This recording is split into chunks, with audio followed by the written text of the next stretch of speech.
सभी जानते हैं कि लंका का राजा रावण सीता का हरण करके लंका नगरी ले गया था और आखिरकार बुराई पर अच्छाई की जीत हो जाती है।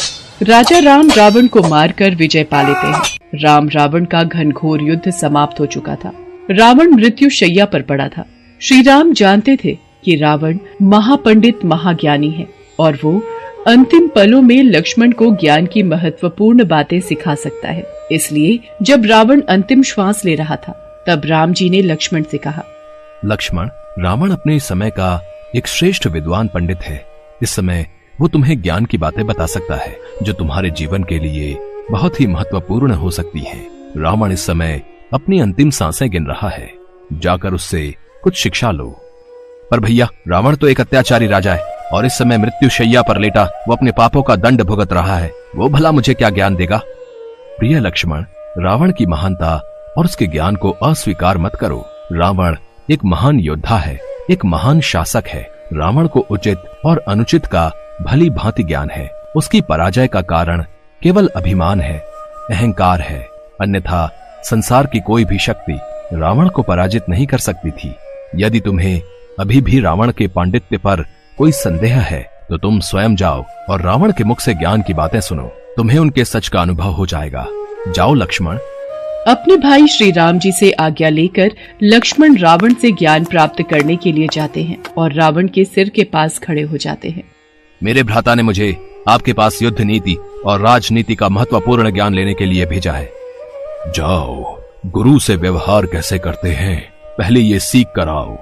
रावण के मुख से ये शब्द सुनकर लक्ष्मण राम जी के पास वापस लौट आते हैं और उनसे कहते हैं, भैया, वो रावण तो बहुत ही अहंकारी है। मैं उससे ज्ञान प्राप्त करने गया परंतु उसने मुझे कोई ज्ञान नहीं दिया। ज्ञान प्राप्त करने के लिए तुम कहाँ खड़े थे लक्ष्मण? भैया, मैं उसके सिर के पास खड़ा था। नहीं लक्ष्मण, यदि गुरु से ज्ञान प्राप्त करना हो तो सदैव उसके चरणों के पास खड़े रहना चाहिए। जाओ लक्ष्मण, रावण तुम्हें ज्ञान अवश्य देगा। भैया राम की बात को मानकर लक्ष्मण रावण के पास दोबारा जाते हैं और उनके चरणों में झुककर प्रणाम करते हैं। मेरा प्रणाम स्वीकार कीजिए महाराज रावण, मैं आपके पास ज्ञान प्राप्त करने आया हूँ। लक्ष्मण, इस समय तुम मुझसे ज्ञान प्राप्त करने आए हो, इसलिए मैं तुम्हारा गुरु हूँ और गुरु से वार्ता करने में विनम्रता आवश्यक है। यही अनुशासन है और इसका तुम्हें ज्ञान होना चाहिए। लक्ष्मण, पहली नीति कहती है, जब भी कोई संकल्प लो उसे तुरंत पूरा कर दो।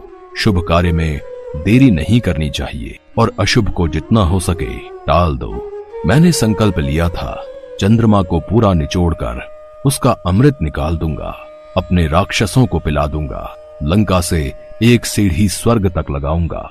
राक्षस जब चाहे स्वर्ग जा सकते हैं, जब चाहे स्वर्ग से आ सकते हैं, परंतु विधि को यह स्वीकार नहीं था और मेरा संकल्प वैसे का वैसा ही रह गया। दूसरी नीति कहती है, लक्ष्मण, अपने शत्रु को कभी छोटा मत समझो। शत्रु और रोग, इन्हें कभी भी छोटा नहीं समझना चाहिए। छोटे से छोटे फोड़े भी नासूर बन सकते हैं।